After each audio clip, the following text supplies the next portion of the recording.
You guys ever, I'm parking right now, but have you guys ever just been like, I don't know if you're the strong one. Turn off the Wi-Fi because you guys are not going to be able to hear me. I don't know if you guys ever had to be like the strong one. I don't know.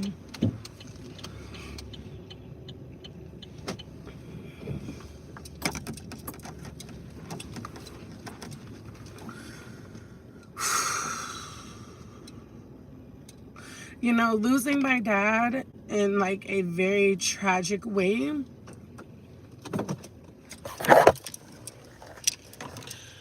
was like already hard enough. I don't know why this is zoomed in. It was already hard enough, you know?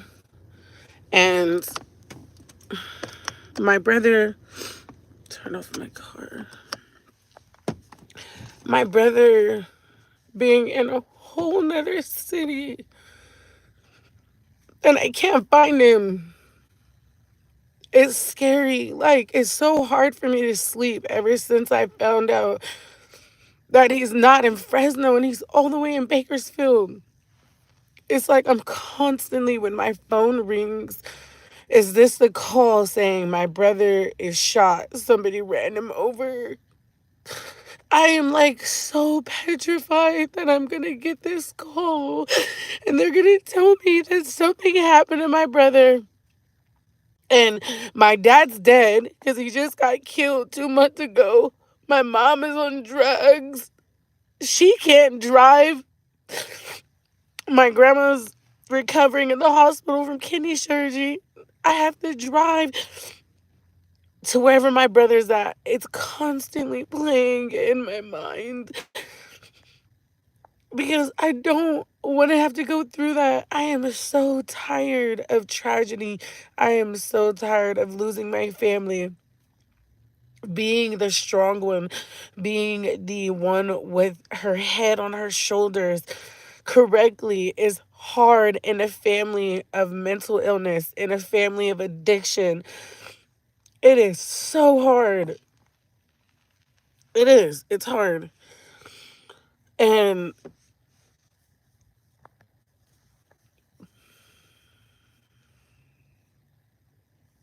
today, I don't, my grandma having surgery, I tried to be like super light, in the hospital, and like I tried to make her joke and I tried to like be my funny self with her, so she wouldn't feel like, she was already so scared, and she's scared for my brother, and her dad isn't doing well, and there's so many things on her mind already. And I was just trying, even though I was scared because my grandma is all I have.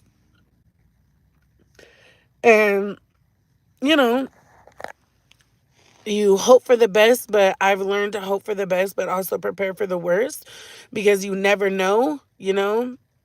And I just tried to keep, if you guys watch the vlog, like her laughing and me and my grandma are like characters together. Just keep it light and airy because she was going into surgery and we have to wait for these results, the biopsy from her kidney, from the mass.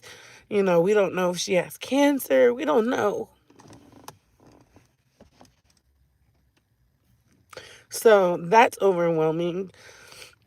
And it's not me going through it. So I'm doing my best to stay light and being joyful with her so that she doesn't see me scared too and me worried and me crying because I don't want to be selfish. It's her going through it. But ever since I left Bakersfield, I've just been like, I don't want to get that call.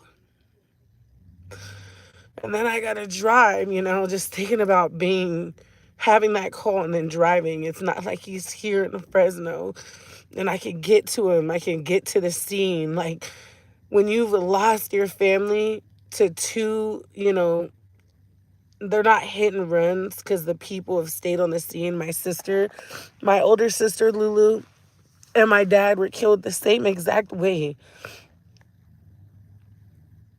you know.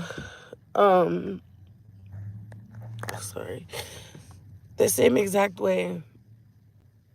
And so a part of me is so afraid to get that call, you guys.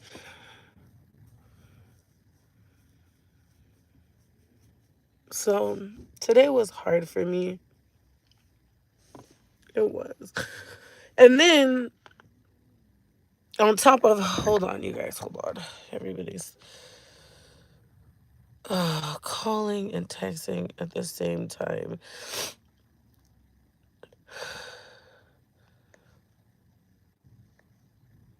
Okay. Sorry, guys. Today I'm on the freeway with the baby and I'm coming home and a semi hits the back of my car. And I'm like, he taps it, he taps the car, but it's a semi and he has like a big load and I'm on a major freeway and there's an accident in front of me and a couple miles ahead, a huge accident. And so all of these semis are, you know, trying to get over in these lanes. It's all these cars. It's just packed, right? And so I see him in the rear viewer, like I'm paying attention. It's me and the baby in the car, and I'm like, this. All I kept thinking is like, there's too many semis close to me, right? Like there's too many semis. It was kind of freaking me out because like they were just in front of me, in the back of me, on the side of me. Like it was so many semi trucks, and we're all at like a complete stop on the freeway, and boom, he bumps right into me. And I'm like, my airbags don't deploy. Thank God they don't deploy. And I pull over. He can't pull over. He's a big semi. We're in the middle lane. So he's like yelling out the window. I got my window down. I'm like looking at the baby. I'm like, are you okay? Because the baby started screaming and crying because, obviously we had a bump in the car. And he's like, what is that? The guy's like, I get like, he's still going in front of me. I'm on the side of the freeway, like, and I park the car. I get out. I look at the car, and I get back in the car. He's a little bit in front of me. I start driving to get behind him. He's rolling his window down. He's like, get off on this street. I can't pull over. Can you please get off on this street? And I'm like, what? Like, this really just happened right now? So today has been a day. Thank God my airbags didn't deploy. Thank God it wasn't anything, like it wasn't worse. Obviously, I'm still in my car, so it wasn't that horrific or anything, but it's still the fact that it did happen. It was super scary. And then it's like I'm very close to my brother. When something like that happens, it makes me think of my brother. It makes me think about him walking across the street in the middle of the night. Hi. It makes me think about him being somewhere he shouldn't be. It scares me because that's my best friend in the whole world. And right now, I'm going through so much with my grandma. And it's like I look to the left, I look to the right, and I have nobody to turn to lean on, right? And I know if my brother was here, regardless if he's high, if he's in a manic episode, he would be here to make me laugh and I would make him laugh and we would get through it together because that's what we've always done. And if you're close with your sibling, your brother, your sister, like those sibling bonds hit different, especially when you come from brokenness and traumatic childhood. Your bonds are even more stronger because you've been through ugly things together and it bonds you in a different way. Thanks, Macy. And so I've created a community and a family online, and it's you guys. You guys are my community. You guys are my family.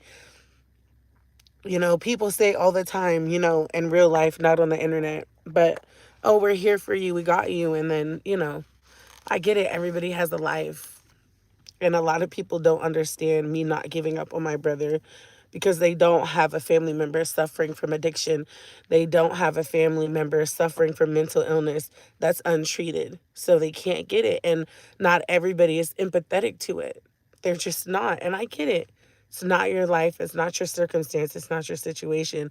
So if I don't have this big support, I don't have this big support team in real life, then I've created it within the internet and sharing the videos of my brother.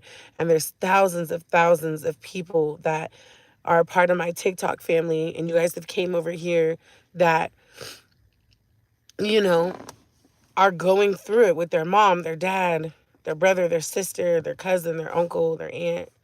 And you guys get it. So, yeah. It just was a rough day. Like the whole semi truck hitting my car and going through that was hard. In the back of my mind, waiting for my grandma's results from the biopsy, it's like I feel like I'm low key like on the edge of my seat in one of those movies where it's like, oh, the grandma just had surgery and now she's waiting on the results. If she has cancer, she's still looking for her brother. He's on the street. It's like one of those like I'm just waiting. Like I'm waiting for tragedy. And I'm trying not to be like that. But my grandma and my grandma, my brother are like the closest things to me. They're all that I got. So it is scary, you know? It is. And I don't want to just act like it's not. I don't want to like show you guys these moments. I'm a human. I have moments. You guys are always saying in the comments, you guys, you're so strong. You're so strong. And I am strong. I can go through more than what the average person can go through because my childhood has trained me for this. My child has trained me for these situations and to be able to handle them, unfortunately, because my childhood was so hard. And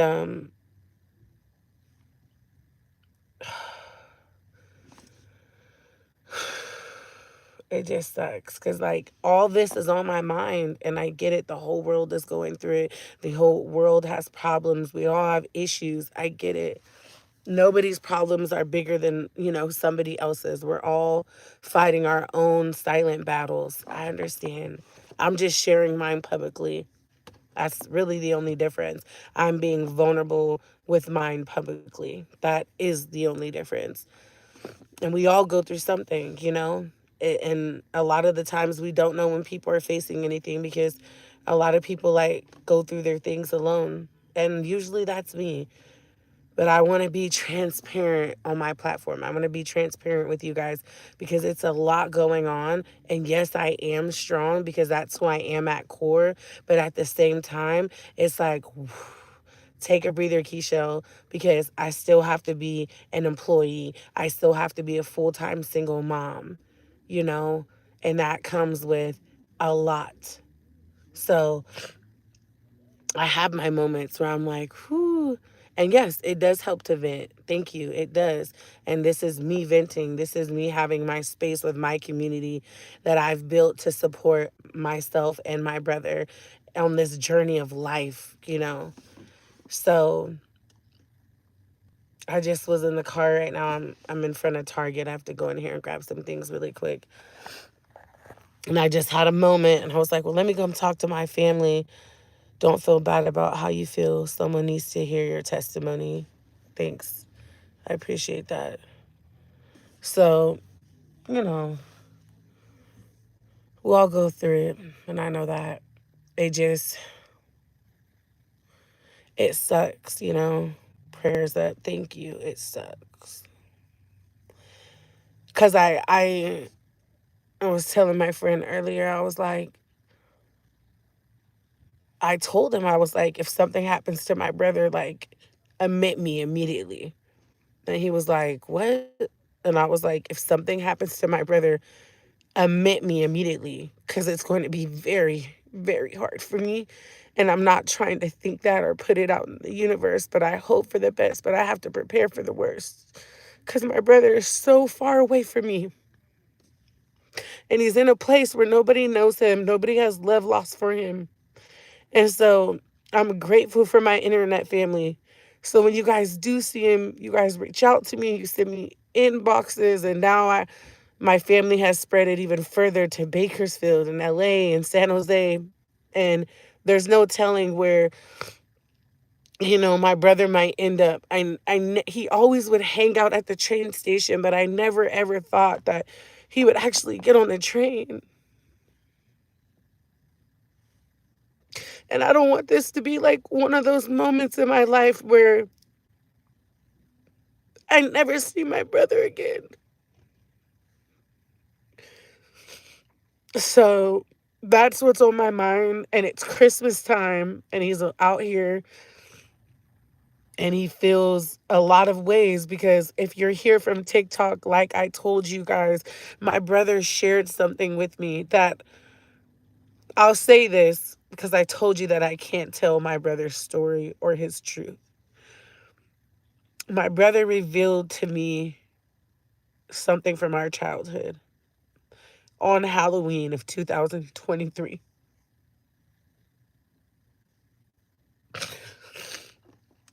And I hope one day I can share it with you guys and you guys can understand. But right now I can't because I'm going to respect my brother. I'm still trying to process that.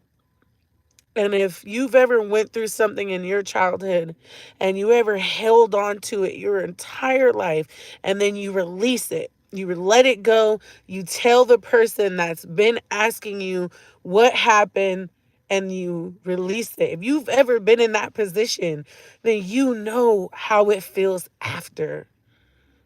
The demon that he was fighting, he released it. He spoke it. He said it out loud to me. I got in the car, we got into it. And I got into the car. It was my son's birthday. It was Elmisa's second birthday. And I was driving off and I broke down. And I called the person that it involved. And I asked them if it was true. And I'm still coping with that. Like, I'm still dealing with that. So I can only imagine how my brother feels from that day. My brother took off the next day, which was November 1st. He took off. We have not seen him. He hasn't came home. He hasn't went to my grandma's, my mom's, or my big brother Keith's house because he'll go to my brother Keith's house, our oldest brothers. He hasn't went there either, because he let something out that he had been holding on to for 32 years of his life.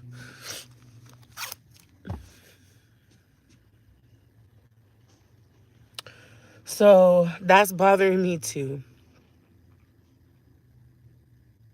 Thank you for all your prayers. So,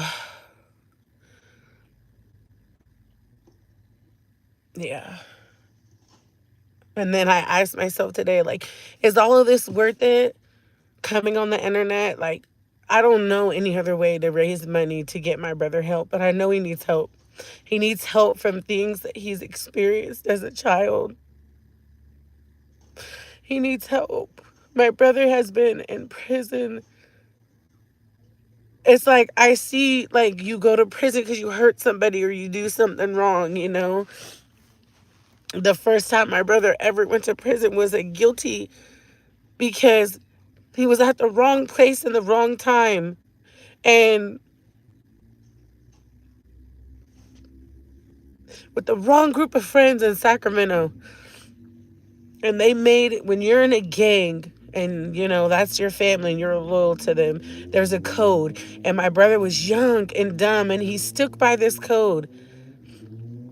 And he went down for 5 years of his life at 17 and a half. Why these people got away and got free. And my brother, it's just so unfortunate the things that my brother has had to experience. So he's 32, and he's been institutionalized from 17 to now. He's been to prison twice for 5 years, from 17 to 30, twice. That's 10 years of his life. He's went to prison 3 times. He's went to the county. He just did 2.5 years in the county jail. It's like, it's so messed up. And I wish you guys could feel what I'm saying, but it's hard because you weren't there and you don't know, but I'm sharing it. And it's like, when they say when you're a victim of the system, my brother went from a foster care system to the juvenile system to the county to the prison system, and now he's in the mental health system. Like, the system has failed my brother. And now, I have this fear of, like, he's so far away from me, and if I can't find him, that what's on my mind is the last thing that he said to me would be our last conversation. And it was the first time my brother ever revealed he felt free enough to say his truth.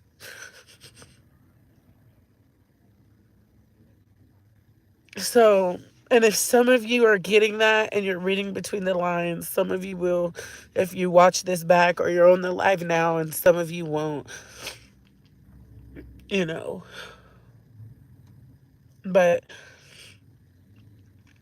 being the backbone of your family, being, the person in your family that carries your entire family on their back is heavy. And I've learned to set boundaries. I've learned all that. There was times where I would stretch myself thin in the past. I no longer do that. I don't. I had to butt my head a couple times to learn, not to give from an empty cup to others, if you catch my drift. I've learned that. I've learned to have boundaries and to set, non-negotiables when it comes to my family. I have. But that last conversation that I had with my brother, I just don't want that to be our last conversation. I want him to know, like, I believe you, because I confirmed it. And I know because it happened to me too. And we'll get you help. And you can be okay. And because I couldn't say that to him in the moment when it was happening. It was too much going on. And then that later on that night, after we were done trick-or-treating with the kids, he called me, and he was like belligerently drunk at my mom's. And he was like, please pick me up, please pick me up. And I was like, are you sure? I thought you were upset with me. And he was like, no, I just need to be around you right now, please, sister.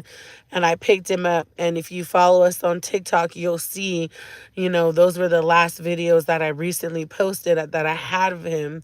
And then I went to my camera roll, like I told you guys, and I seen him the next day. I went to go over there to check on him, to check temperature, because a lot happened. Halloween afternoon. We ended everything on a good note on Halloween night. He was drunk. We all had a great time at my brother Keith's house. I dropped him and my mom off. It was like 2 in the morning. And then I went to work the next day. I went over there to check on him. On Halloween, my brother was talking normal. He was talking to me, venting. He expressed himself. He was fine. The next day I went over there. It was like night and day. The next day, he wasn't talking. He was talking to himself. He was back to this, like, I'm lost. Who am I? Why am I here? I don't have mental illness. You guys are drugging me. And it was just like, what? And I tried to get him in the car with me that day. He didn't want to come with me. He asked for a couple dollars. I gave him a couple dollars. And that was the last day I see my brother.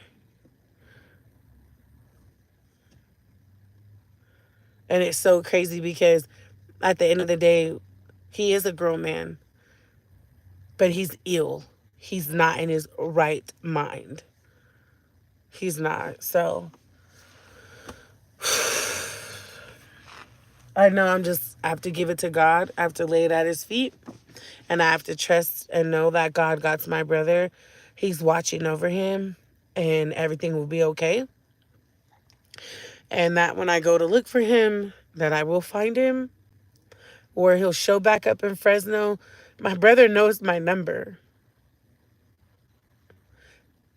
But when one of my family members on TikTok seen him at the ant trap in Bakersfield, who took a picture of him, who I posted it all on social media. She asked him, she was trying to FaceTime me and call me, but if you're not my friend, it goes to like request, right? She tried to FaceTime and call me on Instagram, on Facebook, and on TikTok, but it went to my friend request, so I had no idea until a day and a half later. I went to my friend request and I seen it and I opened it immediately. She was trying to call me and she was like, "What's your sister's number?" He couldn't remember. And when they go into these manic episodes, right? Where it's almost like a psychosis where you're in a manic episode and then you're high off of a narcotic, right? The worst kind ever. They're all horrible, but that's made, with kitchen cleaning products from underneath your sink. He's in a manic episode. He's under the influence and she's asking him, "What's your sister's number?" And he was just staring at her, smiling, happy as can be, and cannot remember my number. And that's happened so many times on so many occasions. As soon as he gets clear and he goes to jail and they detox him, right? And he sleeps it off for 2 to 3 days, or they put him in the mental hospital and he clears his mind for 2 to 3 days. On the second or third day, my brother will remember my number. He'll call me and say, "Sister, I'm in the mental hospital. I've been here for 2 days. I've been asleep. I'm okay. Can you come get me? Or can you have them release me?" Or he'll say he's in jail. "Hey, sis, I just been venting and crying about my brother and just the fears that I have surrounding our situation and my grandma's situation, with her just having her kidney surgery and us waiting on the results of the biopsy from her kidney because she had a mass on her kidney. So I'm just venting with you guys and talking to my family, my YouTube family. So that is the truth. When she told me he couldn't remember my number, she's absolutely right. When he is in a manic episode and off of drugs, it's like he knows his name. He knows we have a TikTok. He knows I'm his sister. He can say my name. But anything past it, like, "Oh, what's your birthday? What's your sister's number? Where does your sister live? Where does your mom live?" He's going to look right at you and say, "I don't know." Sorry, I'm in the parking lot and I'm like looking at everybody looking at me because they're like, "This girl's crying in the car." And I am. I really am. I'm like in the parking lot of Target. So, yeah, that's where I'm at with everything. I just Today was hard with the semi hitting me the day after my grandma's surgery. We're waiting on these results. We don't know if it's benign. I think that's what you call it. A mass can be where it's nothing, or, it's so many things that this mass can be on my grandmother's kidney that, oh my gosh, why did I do that to my face? This is what I look like, not fat. Lord, that's embarrassing. That's my ADHD kicking in. So that's on my mind. My brother's clearly on my mind. He's been on my mind. And now it just was a lot to process all of that today. And so I was fine. I was driving over here and then boom, started crying. I was like, well, I'm not going to cry alone. Let me cry with my family on the internet. And some people will judge you for this. Hey, I don't care. I'm not perfect. And I'm a strong individual, absolutely. But I have my moments like anybody else in the world. When you love somebody unconditionally, and I love my grandmother and my brother unconditionally, it hits different. It hurts different, because I understand at the end of the day that God is in control and I'm not. So if my grandma, something, when the biopsy comes back and something, shows up, I'm not in control. There's nothing I can do about it but go through it with her and stand by her side. And so I give myself grace and mercy to like have these moments where it's okay to cry. It's a lot. I don't have any control of where my brother's at, who he's with, if he's okay. Nobody in Fresno, they know to call me. Everybody knows my brother out here. They've either seen the TikTok or they've known him from, my brother used to be a phenomenal, phenomenal sports player in high school. And a lot of people know him from sports, like still to this day. So he's known in our city. So people know how to get a hold of me. Keisha, we seen your brother. Keisha, hey, is calling you to let you know your brother's on this street. I don't have that in Bakersfield. I don't have that. I don't know those people. They don't know me. But I am appreciative of the supporters that I do have in Bakersfield. They're going to go look for him on Friday. I would like to come Friday. If I can't, I will be there sometime this weekend. Again, I have a job. Again, I have 4 kids, so I have to get a babysitter for all them. That ain't for free. I got to pay somebody to watch all 4 of my kids for an entire day. Somewhere they want to be at so they're comfortable. And then I have to drive all the way to Bakersfield. And I'm not taking my mom this time. I'll tell you that much. I'm not even going to go into that because we'll start a whole thing. My mom, we ain't just going to go there with my mom. We just not going to take her. Okay? If you know, you know. If you don't, you don't. But I'm about to go into Target, grab a couple things, and I'm going to post 2 videos tonight. So I probably won't make them public until tomorrow, 1 in the morning and 1 in the afternoon. I'm trying to still like stay in the Christmas spirit for my kids. Even though all this is like going on around me, I want to make sure, I'm very fortunate. I'm able to get everything they wanted from their Christmas list. It's all coming in the mail, and I'm really proud of myself and happy for them, for that. Kids will always be breaking my pockets, y'all, like literally. So that's important for my kids, but for me, it's like so bittersweet that my brother's outside in the cold in December and Christmas, the Christmas month, the happiest month of the year, and that my grandma is going through all this in December. It's just like, it's so unfortunate. It's just not, like you can't do anything about it, but go through it, face it. And I'm doing that, but it still sucks real bad. You know what I mean? So here I am. I'm just being human with you guys and letting you know that this is hard and it does hurt. There's nothing easy about this at all. I love my brother. I have, the comments that these people say in the YouTube, I don't really, and it's so crazy that there's 159,000 people that are family on TikTok, our support system.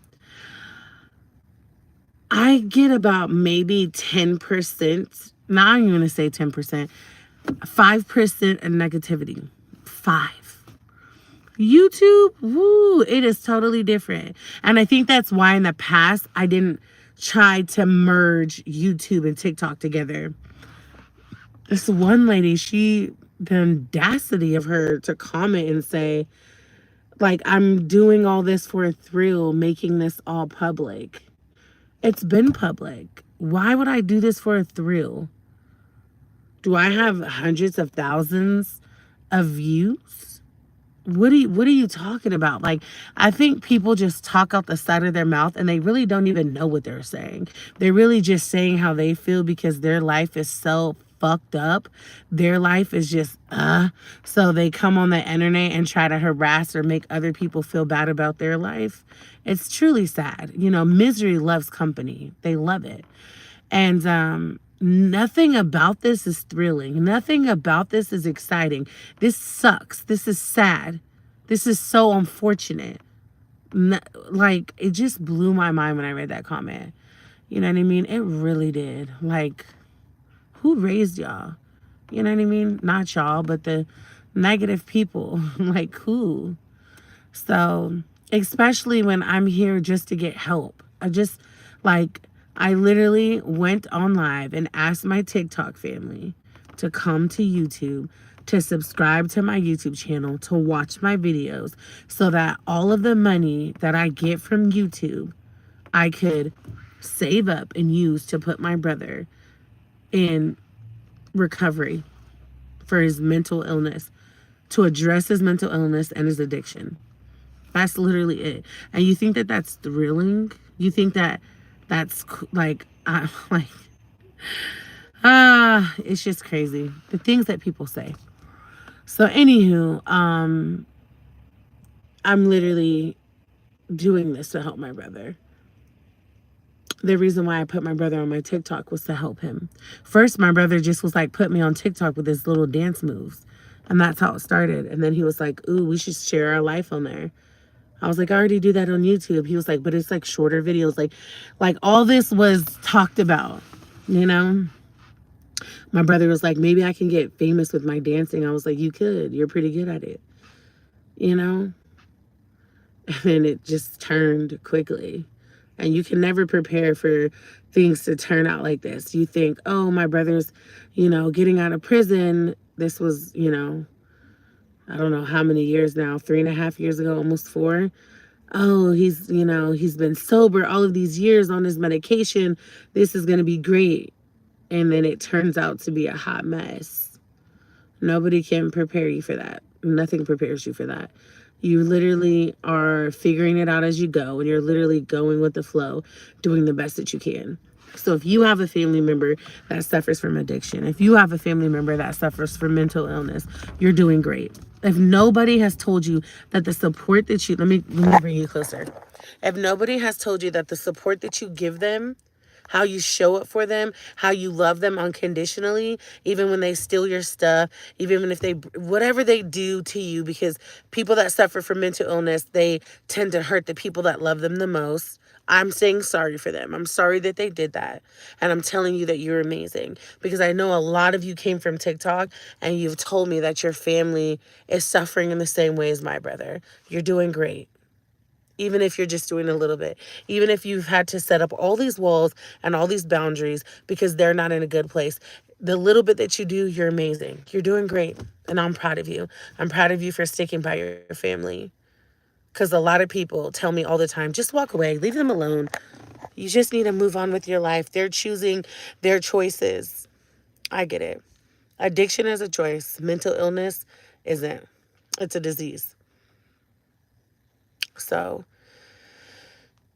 I'm my brother's keeper, and I love him, and I want the best for him. And I want him to come home, and I want him to be okay. And I don't want him to spend Christmas in a jail cell or a mental hospital or outside in the cold. I want him to come. He loves my cooking. He missed my Thanksgiving cooking. You know, my brother can eat if you watch our TikTok videos, you know. So, and he already looked at, if you guys seen the picture of him in front of Amtrak, did you see how skinny he looks already? He looks so skinny already. So skinny. So, I love y'all. And I'm appreciated for all 30 of you guys being on this live and listening to me. I appreciate it. I feel a little better. And life still goes on. I'm going to get off of this live and go into Target and shop and go get my kids ready for bed, because that's what we do, right? Life still goes on whether you want it to or not. It's like either you're going to participate or you're not. You know what I mean? You got a choice, but life is going to move with or without you. It's just how it works. So, as always, I love you guys. Continue to hit your notification bells. Continue to watch our videos. Um, I don't even know if you're supposed to be saying this on YouTube, but as of right now, it said that I don't know if I can post it. Like, I don't know the rules of this. But as of right now, we've made $68 from all the new subscribers and the videos I've posted. And so I'm going to continue posting.